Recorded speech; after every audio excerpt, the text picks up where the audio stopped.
salama ibada ya swaumu kwa mwaka huu. Mwenyezi Mungu au Allah apokee funga zetu na ajalie ibada zetu zipate daraja la juu kabisa, na tujalie tuwe miongoni mwa waja waliopokelewa toba zao na kusamehewa madhambi yetu na kuepushwa na adhabu za kabri na moto. Ndugu zangu, mwaka huu Mwenyezi Mungu amejalia Watanzania Waislamu na Wakristo tumekwenda sambamba katika mifungo ya mwezi mtukufu wa Ramadhani, lakini pia Kwaresma. Kipindi hiki cha mfungo ni wakati ambao tumeona kukua kwa imani za kidini. Tumetunza nidhamu ya nafsi zetu, lakini pia tumepata hisia za hali wanaokuwa nao maskini wasio na chakula wala maji. Hali hiyo imetuelekeza wanadamu kujenga umoja na mshikamano katika kustawisha hali zetu. Tumeshuhudia watu wengi Waislamu na Wakristo wakitoa na kusambaza vyakula na sadaka mbalimbali kwa watu wasiojiweza, mayatima na wenye mahitaji mbalimbali. Tumeshuhudia watu wengi wakila futari kwa pamoja katika kila pembe ya nchi au nchi hii bila kuulizana dini zao. Hapa Dar es Salaam nina taarifa kwamba mahoteli yote makubwa ya mji huu yalifutarisha kwa kiasi kikubwa na mwezi mzima, na kulikuwa kumejaa tele. Futari hizo hazikuliwa na Waislamu peke yao, bali wote, Waislamu, Wakristo na hata wale ambao hawana imani ya dini. Hili ni funzo kwamba penye imani, yani spirit, wajibu, commitment, na kujali, caring, kunaleta kushirikiana au kushirikishana na kujenga umoja wa kijamii, na ndicho kilichotokea katika mwezi mtukufu. Wote tulikuwa wamoja, tukila pamoja, tukiomba, na yote ambayo tuliyafanya katika mwezi mtukufu. Leo tunaposherehekea Eid al-Fitri baada ya kumalizika kwa mfungo wa Ramadhani, ni wasihi Waislamu na wananchi wote tuendeleze ucha Mungu tuliouonesha katika kipindi cha mwezi mtukufu wa Ramadhani. Tuzilinde ibada tulizozifanya kipindi cha Ramadhani na kujizuia na vitendo vinavyomchukiza Mungu au maasi. Tuendelee na umoja na mshikamano tuliokuwa nao kwenye msimu wa mfungo. Udugu na mshikamano sio kwa kipindi cha mwezi mtukufu wa Ramadhani peke yake. Mheshimiwa Mufti, ndugu viongozi na ndugu Waislamu, kama mnavyofahamu, katika kipindi hiki cha awamu ya 6 tumefikisha mwaka wa 4 wa uongozi. Nichukue fursa hii kumshukuru Mungu kwa uhai na afya njema, shani na jaala zake kwa kuniwezesha kulitumikia taifa letu. Shukrani zangu za dhati kwa viongozi wa dini nchi nzima kwa kunipokea kwa mikono miwili tangu nipopokea dhamana hii. Asanteni sana kwa kuwa nami bega kwa bega kwa dua, maombi na sala, pamoja na ushauri niliokuwa nikiupata kwa kipindi chote hiki.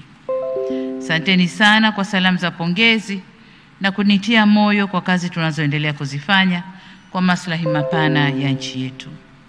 Hakika kutokana na wingi wa dua na maombi, ilimpendeza Mwenyezi Mungu na imempendeza Mwenyezi Mungu kutufungulia milango ya kheri na baraka, kutujalia amani na utulivu nchini, hali iliyotujengea mazingira mazuri ya kutekeleza yote yaliyofanyika na kutunufaisha kiuchumi, kijamii na kisiasa.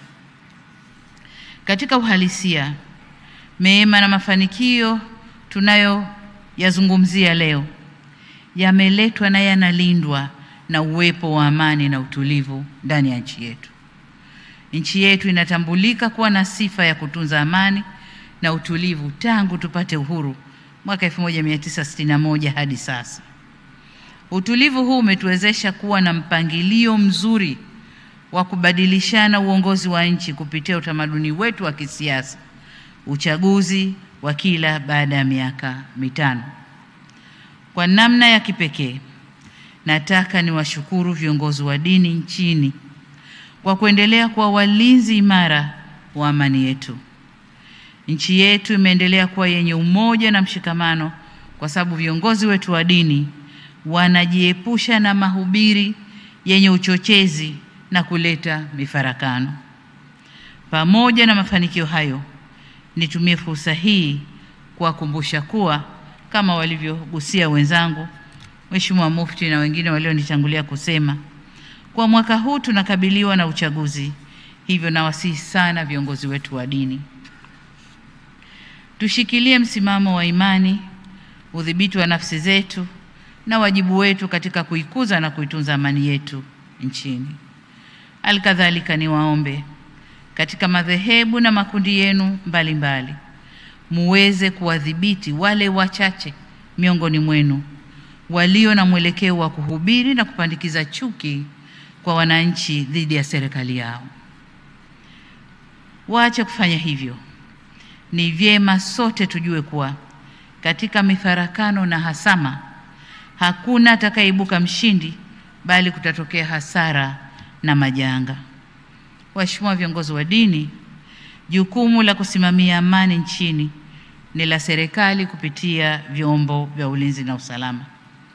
Na kwa upande mwingine ni jukumu la wananchi wote wa Jamhuri ya Muungano wa Tanzania. Kwa kiasi kikubwa, ari na mori za wananchi huchochewa na maelekezo ya viongozi wao wa dini.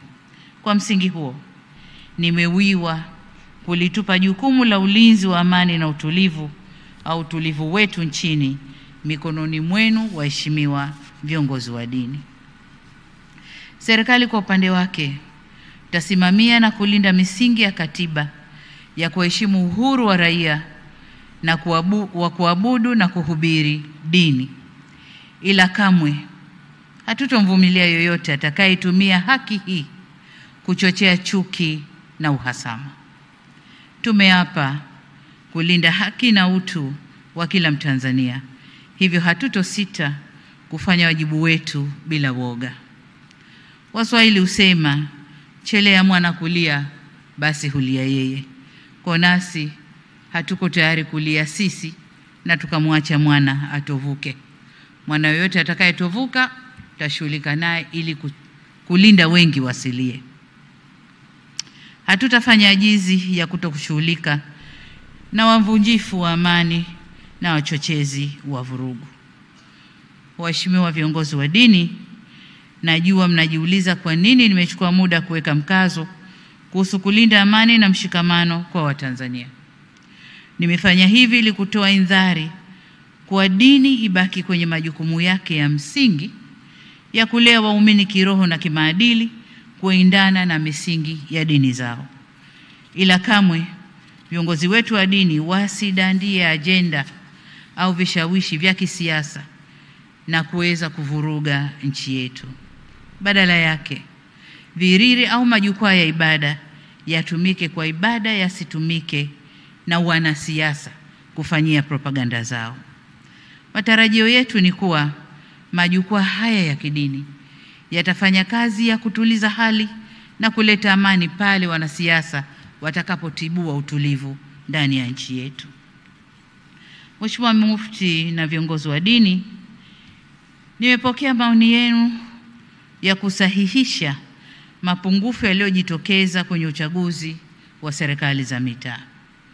Niwaahidi kuwa kama serikali tumejipanga uchaguzi huu kufanyika kwa njia ya haki kwa kusimamia misingi yote ya kanuni, sheria na desturi zote za uchaguzi. Ile falsafa ya R4 itaendelea kuwa moja ya nyenzo zetu kuu katika uchaguzi mkuu unaotukabili. Nyote ni mashahidi wa maboresho na mageuzi makubwa tuliyokushafanya, kama vile kuruhusu mikutano ya kisiasa kuendelea nchini, inaendelea huko, bunge kufanya mabadiliko ya kisheria na kufuta sharti la mgombea kupita bila kupingwa, na sasa kila mgombea wa ubunge au diwani lazima apigiwe kura. Lakini vile vile tume huru ya uchaguzi iliyokuwa ikidaiwa miaka yote, tayari tumeshaianzisha.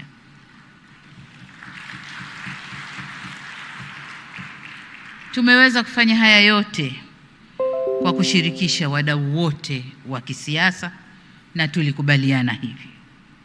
Vile vile kwa nyakati tofauti, Tume Huru ya Taifa ya Uchaguzi imekuwa ikiwahakikishia Watanzania utayari wao wa kusimamia haki.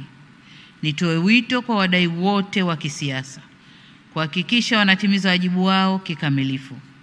Milango ya serikali ipo wazi kusikiliza wadau mbalimbali, ikiwemo kupitia majukwaa yaliyopo kama vile Tanzania Center for Democracy na majukwaa mengine yanayoruhusu tuzungumze. Nanyi viongozi wa dini, mtusaidie kuelimisha waumini umuhimu wa kutumia haki yao ya kidemokrasia ya kupiga kura ili waweze kuchagua viongozi wenye weledi, wachapakazi na watakaoleta maendeleo. Nimefurahishwa sana na kauli mbiu yenu inayosema amani ndiyo msingi wa maendeleo. Shiriki uchaguzi kwa salama na amani. Hii inaonyesha kuwa mnatambua wajibu wenu kwa elimu ya mpiga kura ni jukumu shirikishi na si la viongozi wa serikali peke yao. Ni vyema tukafahamisha Watanzania kwa sie ni ndugu, au udugu wa Watanzania unakuja kwanza, na kamwe tusiruhusu itikadi za kisiasa zikatugawa, kwani kuna maisha baada ya uchaguzi.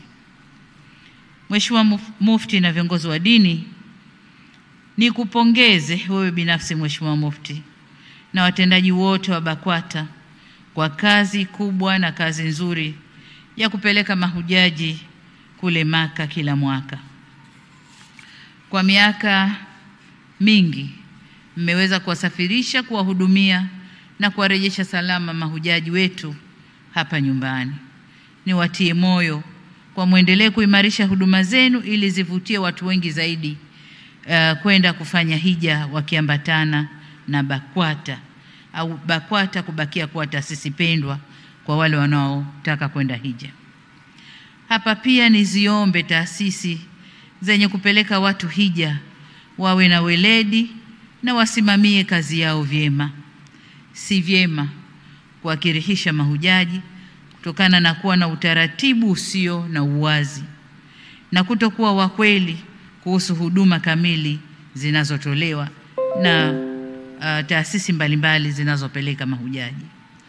Kwa upande mwingine, ni vyema mkazingatia vigezo vilivyowekwa au mlivyowekewa kwenye usajili wenu ili kuondoa adha na kadhia kwa mahujaji. Kuhusu ombi lenu la kufunguliwa mfumo kwa wanaomba kwenda hija, niseme tumelipokea na tutalifanyia kazi.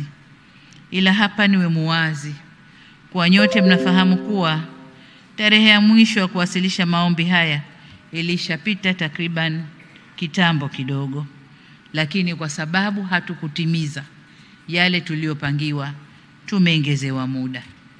Sasa hili la kuomba utaratibu wa kufunguliwa kila mwaka, hii ni hisani, kwa tusigeuze kuwa ndio haki yetu. Hapana, kwa sababu wengine, nchi zingine wanajitayarisha, hawaombi kuongezewa na kila kitu wanakifanya kwa muda muafaka. Kwa nadhani tujitizame upande wetu, tujirekebishe nasi tuweze kwenda kama wanavyokwenda wengine. Serikali ya Saudi Arabia imeweka utaratibu huu kwa kuwa na muda maalumu wa kujisajili ili waweze kumudu kuhudumia mahujaji wote kikamilifu. Hija ni ibada, ila pia ni sehemu ya biashara kwa ile serikali au nchi tunayokwenda. Hivyo ni lazima waweke mazingira rafiki na wezeshi ya kuhudumia watu wote. Wakipata idadi ya watu mapema kutoka kila nchi, wanapata kujiandaa vyema. Lakini tunapokwenda last minute, hawajalipa, nisubiri, mimi taasisi yangu bado sijatimiza, tunakuwa tunawakera wao, lakini wanatuona na sisi kwamba hatuna mpangilio mzuri. Niombe sana kuanzia mwakani tujipange vizuri. Kama nilivyosema, tujifunze kwa nchi nyingine ambazo zinafanya vizuri. Nafahamu hata mwaka jana tuliomba kufunguliwa, kwamba hatukumaliza last minute tukaomba kufunguliwa. Kwa hiyo sasa ile hisani tunayopata isiwe kawaida. Lakini kuhusu ombi lenu la kutumia ATCL kwenye safari yenu ya hija, nimepewa taarifa kwa ATCL imefanya maandalizi ya ndege Boeing 737-9 kwa ajili ya safari hizo na ipo kwenye hatua za kuomba vibali vya kufanya safari hizo kwa mamlaka husika nchini Saudi Arabia. ATCL wamenieleza kuwa wapo tayari kufanikisha safari hizo. Mheshimiwa Mufti na viongozi wa dini, serikali inatambua na kuthamini mchango wa nafasi ya dini katika kulea jamii na ustawi wake. Niwahakikishie kuwa tupo nanyi bega kwa bega katika kuhakikisha dini na nafasi yake katika kujenga uongofu kwa wananchi. Katika mwezi huu mtukufu wa Ramadhani, jitihada kubwa imefanyika ya kutoa elimu ya dini si tu kwa watoto bali hata wakubwa. Tumeona vikao vya elimu kupitia TV mbalimbali. Kwa nafuatilia TV Imani, Mahasim TV, Darsa TV, kule kwa Sheikh Walidi, lakini pia tumeona Busati la Mtoro kule kwa Sheikh Abbas. Vipindi mbalimbali, elimu mbalimbali ya dini, na hawa ni wachache tuliowataja. Kwa hiyo kwa mwaka huu niseme ndugu zangu viongozi wa dini, tumefanikiwa vizuri sana kukuza na kueneza elimu ya dini na kuwafanya watu. Lakini nilikuwa nafuatilia pia watu wanahojiwa. Kwa mfano jana walipovunja Busati la Mtoro, baada ya kuvunja lile busati watu wakawa wanahojiwa. Hasa katika mwaka ambao misikiti imejaa ni mwaka huu. Kwa hiyo huo ndio mwendo wa kwenda. Niombe sana viongozi wa dini tuendelee kutoa elimu ili watu basi wajue hadhi yao na wajue wajibu wao kwa dini yao. Elimu ya namna hii hujenga watu na uchamungu, watu wema wenye upendo, utulivu na subra. Hujenga hulka njema zinazopunguza uovu kwenye jamii. Kwa msingi huu, niwapongeze kwa jitihada zenu za kuwajengea uwezo walimu wa madrasa kwa kuwapa mafunzo maalum ya elimu ya dini na mbinu za kufundisha au kufundishia, ikiwa ni pamoja na elimu ya saikolojia ya malezi kama mlivyosema hapa. Niwaombe mhakikishe kuwa elimu hii inakuwa endelevu. Isiwe tu kipindi ikapita tukaendelea mambo kama kawaida, lakini elimu hii ya kuwafundisha hawa walimu wa madrasa, kuwafundisha saikolojia ya malezi na mengine, iwe elimu endelevu. Na nasisitiza hili kwa sababu bila walimu hawa kupewa elimu, ni wazi kuwa tunahatarisha kupeleka watoto wetu madrasa kwa watu wasiojua kukaa nao. Na ndio zile kesi tunazosikia moja moja. Mwalimu wa madrasa kafanya, mwalimu wa madrasa kamshika, mwalimu wa madrasa hivyo. Sasa tukiwafundisha watajijua wao nani na wajibu wao. Kwa upande wetu serikali tuendelea kuchukua hatua za kisheria au kisera kuimarisha ustawi wa jamii, na niwaombe viongozi wa dini muendelee kutusaidia kuilinda taasisi ya familia na kuweka vijana wetu kiimani au kuwajenga vijana wetu kiimani, ili kwa pamoja tuweze kulinda taifa letu dhidi ya mmomonyoko wa maadili. Kuhusu ombi lenu la kurasimisha masomo ya dini katika shule za awali na msingi, waziri wa elimu yuko hapa, waziri wa TAMISEMI yuko hapa. Na ombi hili lilishaletwa serikalini, lakini bado tunaendelea na mijadala huku tukiwashirikisha muda baada ya muda, tuone jinsi tunavyoweza kulifanyia kazi. Kwa hivyo niombe tusichoke tunapoitana kujadili hili, tuje tujadili na tuone jinsi tutakavyoweza kulifanikisha. Niwaombe pia tuwe na subira kwenye kulikamilisha hili, kwa sababu bado hatujamudu kukamilisha ikama ya walimu wa masomo yote. Bado kila tunavyoajiri walimu bado kwa hiyo kuna mambo ya kipaumbele, walimu wa sayansi, walimu wa nini, tukijua kwamba madrasa zetu huku zinafanya kazi ya kusomesha watoto wetu. Tutaendelea kutenga bajeti ya kuajiri walimu ili tuweze kufikia uwiano unaotakiwa wa walimu kwa wanafunzi, ili hili nalo tuweze kuliingiza. Ndugu zangu, ni wasihi tuendelee kushikamana katika kujenga nchi yetu Tanzania. Kamwe tusichoke kusahihishana na kusameheana pale tunapokwazana. Pia tuweke mkazo kwenye kufanya kazi kwa bidii na weledi ili nchi yetu iweze kujitegemea kiuchumi na kijamii. Tukiangalia kwenye Surat Al-Mulk aya ya 15, Allah Subhanahu wa Ta'ala anasema yeye ndiye aliyefanya ardhi iwe nyepesi kwetu. Basi anatutaka tutembee katika pande zote na kuleta au tule riziki katika yale mambo aliyoyatengeneza, na kwake yeye ndiyo marejeo yetu. Aya hii inatufundisha kwamba wanadamu tunatakiwa kujitafutia riziki halali juu ya mgongo wa ardhi.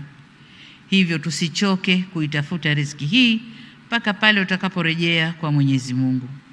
Pia ibara 25 ya katiba yetu ya Jamhuri ya Muungano wa Tanzania inasema kazi pekee ndiyo huzaa utajiri wa mali katika jamii, na ndilo chimbuko la ustawi wa wananchi na kipimo cha utu. Na ndio maana awamu zote zilizoendesha serikali Tanzania wanakuja na slogan zenye neno kazi ndani yake. Kazi lazima ipo, kazi iendelee, hapa kazi tu, kazi ni utu, kazi ni nini. Lakini sasa hivi kupitia chama chetu tunakuja na slogan kazi na utu, tusonge mbele. Kwa hiyo kazi imesisitizwa kwenye dini, lakini pia huku kwetu kwenye serikali. Ninapohitimisha, Mheshimiwa Mufti, waheshimiwa mashehe, Waislamu wenzangu na wageni waalikwa, niseme leo sio siku ya maneno mengi. Hapa pengine tulitoka kule msikitini, wengine hawakuwahi kurudi nyumbani, tumekimbilia huku tusichelewe. Lakini kule nyumbani kumeandaliwa vyema na kawa halijafunguliwa bado. Kwa hiyo tupate muda tukafungue makawa. Sasa nikisema hivyo nimalizie kwa kuwataka Waislamu na Watanzania wote kwa ujumla, au kuwatakia Waislamu na Watanzania wote kwa ujumla sikukuu njema Eid al-Fitri yenye fanaka na faraja tele. Tuisherehekee kwa amani na usalama, tujilinde na tujiepushe na vitendo viovu vya uvunjifu wa amani au vinavyohatarisha usalama wetu na wananchi wetu. Baada ya kusema hayo, niwashukuru sana kwa kunisikiliza. Wabillahi taufik. Jamhuri ya Muungano wa Tanzania. Assalamu alaikum wa rahmatullahi wa barakatuh. Asante sana Dr. Samia Suluhu Hassan, Rais wa Jamhuri ya Muungano wa Tanzania, kwa hotuba. Kilichobaki ni dua ya mwisho. Hivyo na wasisitiza wanaokwenda kwenye ibada ya Maka, dola 6,000 tu zinakupeleka pale kwenye taasisi yetu ya BAKWATA na taasisi ya El Baraka, kwa sababu ina misingi ya sheria ya Kiislamu pale CRDB. Vyema tufungue akaunti pale, tufanye ibada ambayo haitamuudhi Mungu. Riba ni jambo linamuudhi Mungu. Tunaomba dua ya mwisho ya kufunga. Sheikh Hassan Chizenga, uje utufungie dua. Tumeanza na kugubikwa na rehema za Mungu, na vile vile rehema za Mungu tena zitugubike, zifike mpaka majumbani mwetu, turejee majumbani mwetu salama. Karibu mjumbe wa Baraza la Ulama Sheikh Hassan Chizenga na katibu wa Baraza la Ulama.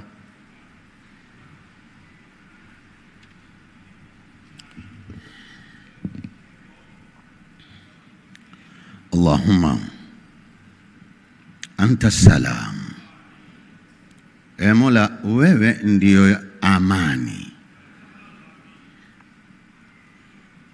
Wa minka salam. Na amani yoyote ukiona mahali ujue imetoka kwako Mungu, ewe ambaye ni amani. Wa ilaika yarja'u salam,